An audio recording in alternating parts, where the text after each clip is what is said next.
जय श्रीराम जय जगन्नाथ नमस्कार ओडिशा जहा हो आपण समस्त भल पाइबा सदिच्छा जो मुझे पंचम भाग तैयारी करने को जाऊँगी। गत अध्याय आम जानी गरीब हो जाइथिबा बणिकटी चतुर्थ नंबर आश्रम फेरी आसी किसी लोक मान कथार सहर आउ कि आगू दूरକୁ ଯାଇଛି। सेठी मध्य गोटे आश्रम पड़ी सेठी मध्य 50 पैसा टिकेट करी भीतर को जाइछि। पूर्व आश्रम भली सेठी मध्य भोजन करिछि। तापर जाई सत्संग रे बसिछि। सत्संग रे साधु जनक उपदेश केवल दौथांती जे हे मोर प्रिय हरि रस पिपासु भक्त माने केबे हेले जीवन रे मोर गोटे यही कथा को अवमानना करबनी।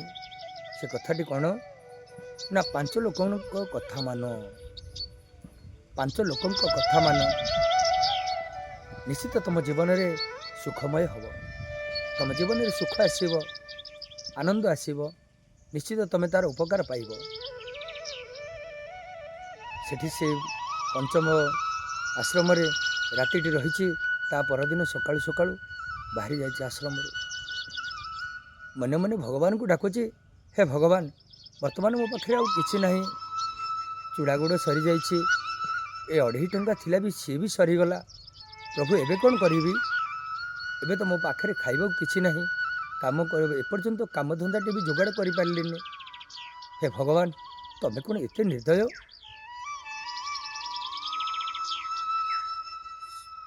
चिंता करी करी करी करी जाऊ किछि बाटरे किछि बाट जीवा पर गोटे आश्रम पुणी आश्रम गोटे पड़ी। से आश्रम रे सहर समस्त धनी व्यक्ति माने गधा होती। सेठे रंडीभूत होती सहर समस्त धनी श्रेणी व्यक्ति माने। संकोच लगुले बणिक जनक कौन कला, से धनी लोक मान पाखक जाई पहुँचला। देखला सेठी जने साधुंकर देहांत हो जाइए। मन मन स्थिर कला जाओ एठी सहर समस्त धनी श्रेणी व्यक्ति मान अच्छा एमान को कहीकि गोटे काम जोगाड़ करदेवी। किसी लोक से कही जे मत किसी काम दियो, मत खाइबा को निहाती दरकार अच्छी, मो परिवार चलेबा को किसी अर्थ दरकार अच्छी। धनी श्रेणी लोक मैंने धनी श्रेणी व्यक्ति मैंने देखिले जे जराजीर्ण अवस्था लोकटी आसी निहाती जना पड़ी अति दरिद्र लोकटे।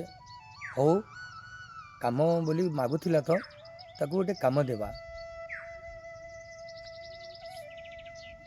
गुड़ाए लोक सेठी समस्त जो रुंडीभूत होता समस्त धनी व्यक्ति माने से लोकटी को कहले,